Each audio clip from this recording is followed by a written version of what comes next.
Hi guys, தமிழக அரசு railway துறையில் வந்துட்டு நமக்கு நோட்டிஃபிகேஷன் வந்திருக்கு. இந்த நோட்டிஃபிகேஷன் அப்ளை பண்ணுறதுக்கான லாஸ்ட் டேட் எப்போது அப்படின்னா 10/12/2024, அதாவது டிசம்பர் மாதம் 10ஆம் தேதி தான் லாஸ்ட் டேட்டுன்னு சொல்லியிருக்காங்க. இந்த நோட்டிஃபிகேஷன் அப்ளை பண்ணுறது வந்துட்டு எல்லா மாவட்டத்துலேருந்துமே அப்ளை பண்ணிக்கலாம். ஏன்னா இது வந்துட்டு ஒரு சென்ட்ரல் கவர்மெண்ட்டோட ஒர்க்கு. அந்த சென்ட்ரல் கவர்மெண்ட்டில் வந்துட்டு நோட்டிஃபிகேஷன் வந்திருக்கு. ஸோ தமிழகத்துக்கான வேக்கன்சிஸ் வந்துட்டு இருக்கும். அப்போது எல்லா மாவட்டத்தில் இருந்தும் அப்ளை பண்ணலாம். இந்த நோட்டிஃபிகேஷன் அப்ளை பண்ணுறதுக்கு அந்த பிடிஎஃப் வந்துட்டு நம்ம முழுசாக படிக்கணும். ஸோ அந்த பிடிஎஃப் வந்துட்டு நான் டிஸ்கிரிப்ஷனில் கொடுக்குறேன். டவுன்லோட் பண்ணி ஒரு ஃபுல்லாக கோ த்ரூ பண்ணிவிட்டு அப்புறமேட்டுக்கு அப்ளை பண்ணுங்கள். அந்த இம்பார்ட்டன்ட் நோட்ஸ் எல்லாமே நான் சொல்கிறேன். இப்போ தான் first time TN jobs Tamil channel பார்க்குறீங்க அப்படின்னா லைக் பண்ணி ஷேர் பண்ணுங்கள். இதுதான் வந்துட்டு அவங்களோட அஃபிஷியல் நோட்டிஃபிகேஷனோட பிடிஎஃப்.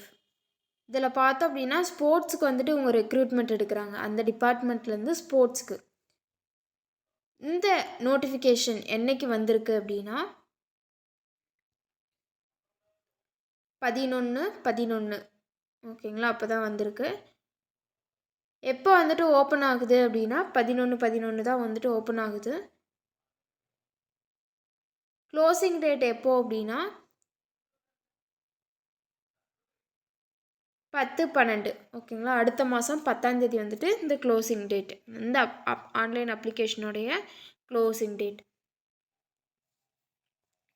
ஃபஸ்ட்டு போஸ்ட் எல்லாமே கொடுத்துருக்குறாங்க. ஒன்லி இதில் வந்துட்டு என்ன சொல்லியிருக்காங்க அப்படின்னா only candidates having the required sports norm are eligible to apply. உங்களுக்கு ஏதாச்சும் ஒரு ஸ்போர்ட்ஸ் நார்ம்ஸ் இருக்கும், ஏதாவது ஸ்போர்ட்ஸ்னால் இவ்வளோ எலிஜிபிள் இருக்கும் அப்படின்னு சொல்லியிருப்பாங்க. ஸோ அந்த கேண்டிடேட்ஸ் மட்டும்தான் வந்துட்டு அப்ளை பண்ண முடியும் அப்படின்னு சொல்லியிருக்காங்க. ஸோ ஃபர்ஸ்ட் என்ன போஸ்ட் அப்படின்னா லெவல் 1 அப்படிங்கிற பே லெவல் பொறுத்த வரைக்கும் லெவல் 1 அப்படின்னு சொல்லக்கூடிய ஒரு போஸ்ட்டு.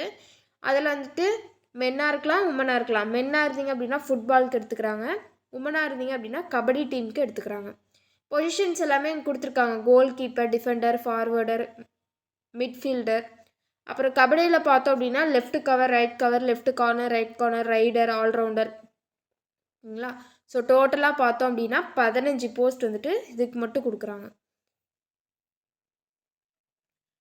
பே லெவல் 2 பொறுத்த வரைக்கும் சேல்ரி வந்துட்டு இதில் வந்துட்டு 19,000, இதில் வந்துட்டு கொஞ்சம் தப்பாக கொடுத்துருக்காங்க, 19,000 ஓகேங்களா.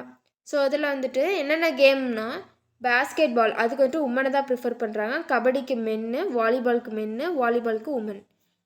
இதில் என்னென்ன பொசிஷன்ஸ்லாம் உங்களுக்கு தருவாங்க அப்படின்னா point guard, pivot, forward, allrounder, setter, universe அப்படின்னு சொல்லிட்டு மொத்தம் டோட்டலாக 8 போஸ்ட் அதுக்கு மட்டும். லெவல் 5க்கு பார்த்தோம் அப்படின்னா அத்லெட்டிக்ஸ், கிரிக்கெட் ஓகேங்களா. 2 அத்லெட்டிக்ஸ் வந்துட்டு உமனு, கிரிக்கெட்டுக்கு வந்துட்டு மென்னு அப்படின்னு கொடுத்துருக்காங்க. ஸோ டோட்டலாக பார்த்தோம் அப்படின்னா மொத்தம் 25 போஸ்ட்டுக்கான நோட்டிஃபிகேஷன் தான் இவங்க வந்துட்டு வெளியிட்ருக்காங்க. எப்படி ஆன்லைனில் போய் அப்ளை பண்ணணும் அப்படின்னா அதனுடைய லிங்க் வந்துட்டு நான் டிஸ்கிரிப்ஷனில் கொடுக்குறேன். அதில் போய் நீங்கள் வந்துட்டு டைரெக்டாக வந்துட்டு அப்ளை பண்ணிக்கலாம். இதுக்கான எலிஜிபிலிட்டி என்னென்ன அப்படின்னு பார்க்கலாமா. ஒவ்வொன்றுக்குமே எலிஜிபிலிட்டி கொடுத்துருக்காங்க. அங்கே பாருங்கள், சப்போஸ் பேஸ்கெட் பால் உமன் நீங்கள் சூஸ் பண்ணுறீங்க அப்படின்னா நீங்கள் வந்துட்டு அதாவது ஒருத்தர் வந்துட்டு ஒரு பொசிஷனுக்கு தான் அப்ளை பண்ண முடியும் அப்படின்னு சொல்லியிருக்காங்க. அந்த கேண்டிடேட்ஸ் வந்துட்டு ப்ரைமரி பொசிஷனை இண்டிகேட் பண்ணியிருக்கணும் அப்படின்னு சொல்லியிருக்காங்க. ஓகேங்களா.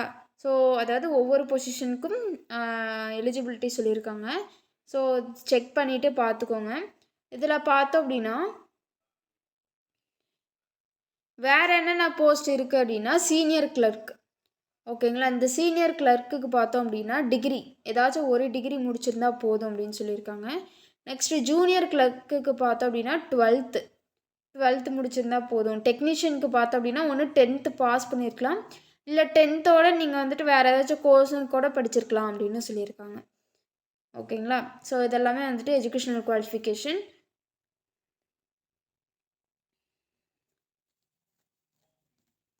இதில் ஸ்போர்ட்ஸ் பர்சன்ஸ் பார்த்தோம் அப்படின்னா மினிமமாக நீங்கள் வந்துட்டு கொடுத்துருக்கிற எஜுகேஷனல் குவாலிஃபிகேஷன் நீங்கள் அட்டைன் பண்ணியிருக்கணும் அப்படின்னு சொல்லியிருக்காங்க. சப்போஸ் அவங்க வந்துட்டு 10th தான் சொல்லியிருக்காங்க அப்படின்னா நீங்கள் அட்லீஸ்ட் 10th முடிச்சிருக்கணும் அப்படின்னு சொல்லியிருக்காங்க.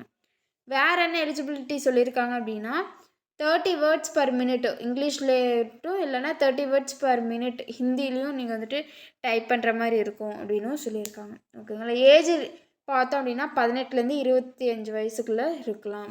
டாக்குமெண்ட்ஸ் எல்லாமே வந்துட்டு அப்லோட் பண்ணணும் அப்படிங்கிறது வந்துட்டு கொடுத்துருக்காங்க. அதாவது டாக்குமெண்ட் வெரிஃபிகேஷனுக்கு என்னென்னலாம் கொண்டுட்டு வரணும் அப்படின்னு இதில் வந்துட்டு சொல்லியிருக்காங்க.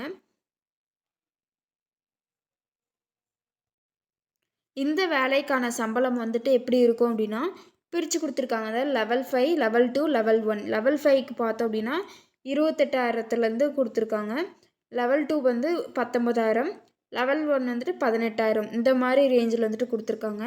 ஓகேங்களா? இதில் மெடிக்கல் எக்ஸாமினேஷன் இருக்கும். அதாவது டிவி இதெல்லாம் முடித்த டாக்குமெண்ட் வெரிஃபிகேஷன்லாம் முடிச்சதுக்கு அப்புறமேட்டுக்கு மெடிக்கல் எக்ஸாமினேஷன் இருக்கும் கண்டிப்பாக. ஃபீஸை பொறுத்த வரைக்கும் அதாவது இந்த ஆன்லைன் அப்ளிகேஷன் பண்ணுறீங்களா அப்போ வந்துட்டு அப்ளை பண்ணுறதுக்கான ஃபீஸ் எவ்வளோ இருக்கும் அப்படின்னா ஃபீ கன்செஷன் கேட்டகரியை தவிர மற்ற எல்லாத்துக்குமே 500 ரூபா. SC ST ex service men persons with disability அவங்களுக்கு மட்டும் 250 ரூபா. ஓகேவா? எக்கனாமிக்கலி பேக்வேர்டு கேண்டிடேட்ஸாக இருந்தீங்க அப்படின்னா அவங்களுடைய ஆண்டு வருமானம் அதாவது ஆனுவல் இன்கம்னு சொல்லக்கூடியது வந்து 50,000க்கு கீழே இருக்கணும் அப்படின்னு சொல்லியிருக்காங்க.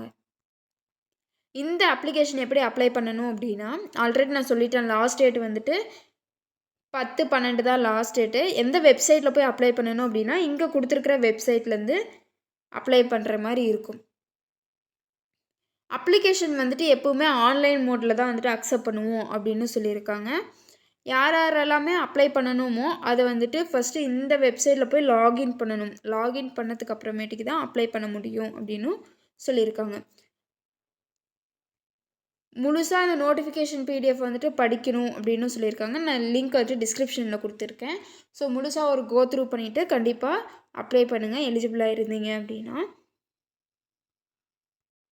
என்னென்ன டாக்குமெண்ட்ஸ் எல்லாம் அப்ளை பண்ணும்போது அப்லோட் பண்ணணும் அப்படின்னா இங்கெல்லாம் கொடுத்துருக்காங்க, செக் பண்ணிக்கோங்க.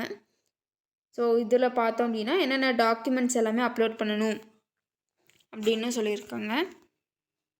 இந்த நோட்டிஃபிகேஷன் அப்ளை பண்ணும்போது எக்ஸாம் ஃபீஸ் வந்துட்டு பே பண்ணலைன்னாவோ இல்லை கம்மியாக பே பண்ணிட்டீங்கன்னாவோ அதை வந்துட்டு ரிஜிஸ்டர் பண்ணப்படும் அப்படின்னு வந்துட்டு இந்த நோட்டிஃபிகேஷன் இந்த நோட்ஸில் வந்துட்டு கொடுத்துருக்காங்க. So thank you. TN jobs Tamil channel பிடிச்சிருந்தா லைக் பண்ணுங்கள், ஷேர் பண்ணுங்கள், சப்ஸ்கிரைப் பண்ணுங்கள்.